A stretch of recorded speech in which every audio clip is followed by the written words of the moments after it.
जय हिंद दोस्तों जब से आईएनएस विक्रांत तैयार हुआ है तब से कई लोगों के मन में एक बड़ा सवाल है कि इंडियन नेवी के आईएनएस विक्रमादित्य और विक्रांत में क्या डिफरेंस है और ये एक दूसरे से कितने अलग हैं। तो आज इस वीडियो में हम इन दोनों एयरक्राफ्ट कैरियर्स के बीच के डिफरेंस के बारे में जानेंगे। तो सबसे पहले आइए जानते हैं आईएनएस विक्रांत के बारे में। दोस्तों आईएनएस विक्रांत को कोचिन शिपयार्ड में बनाया गया है। इसका डिस्प्लेसमेंट 45,000 टन है। ये अपने ऊपर टोटल 30 एयरक्राफ्ट को लेकर चल सकता है।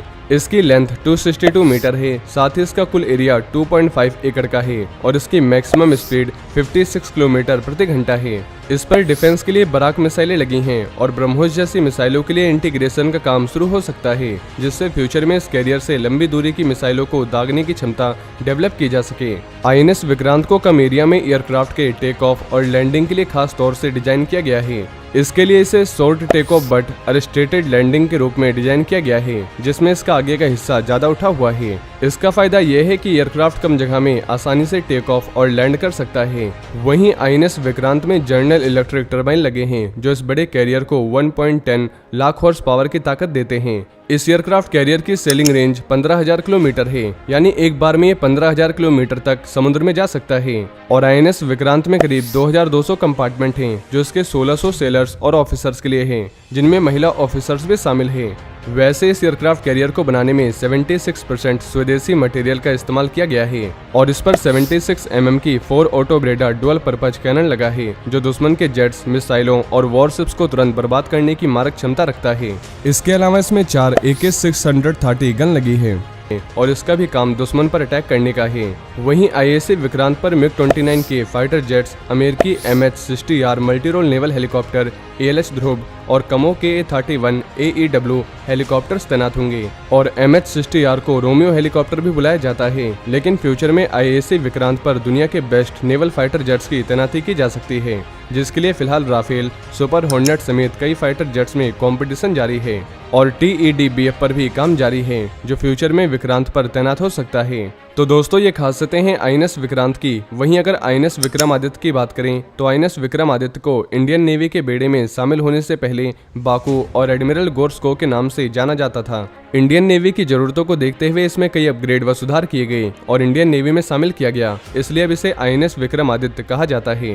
500 किलोमीटर के दायरे में आने वाले अपने दुश्मनों का पता लगाने में ये एयरक्राफ्ट कैरियर एक्सपर्ट है। ये किसी भी तरह के मिसाइल, टॉर्पीडो या इलेक्ट्रॉनिक हमलों को भी मात देने में सक्षम है। और आईएनएस विक्रमादित्य इंडियन नेवी का सबसे लंबा और बड़ा एयरक्राफ्ट कैरियर है।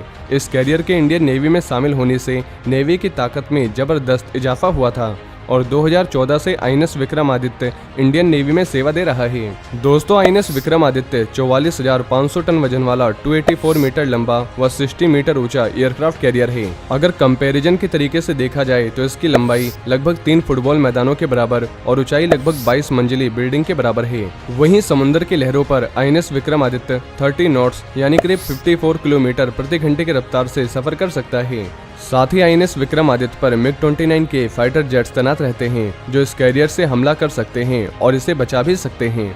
वहीं कमो 28, सी किंग, ए ध्रुव व चेतक हेलीकॉप्टर सहित 36 एयरक्राफ्ट को ले जाने की क्षमता आईएनएस विक्रमादित्य रखता है।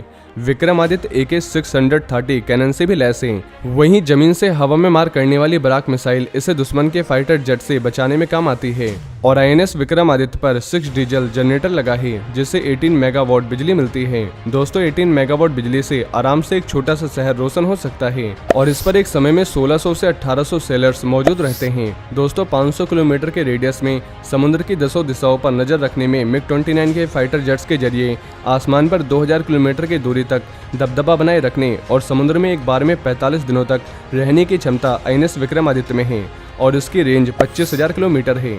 साथ ही ये दुनिया के टॉप 10 एयरक्राफ्ट कैरियर्स में शामिल है। वहीं अगर आप दुनिया के टॉप 10 सबसे खतरनाक एयरक्राफ्ट कैरियर्स के बारे में जानना चाहते हैं तो आपको हमारे चैनल पर इससे रिलेटेड वीडियो मिल जाएगी, जिसके लिंक आपको नीचे डिस्क्रिप्शन या ऊपर आई के बटन में मिल जाएगी।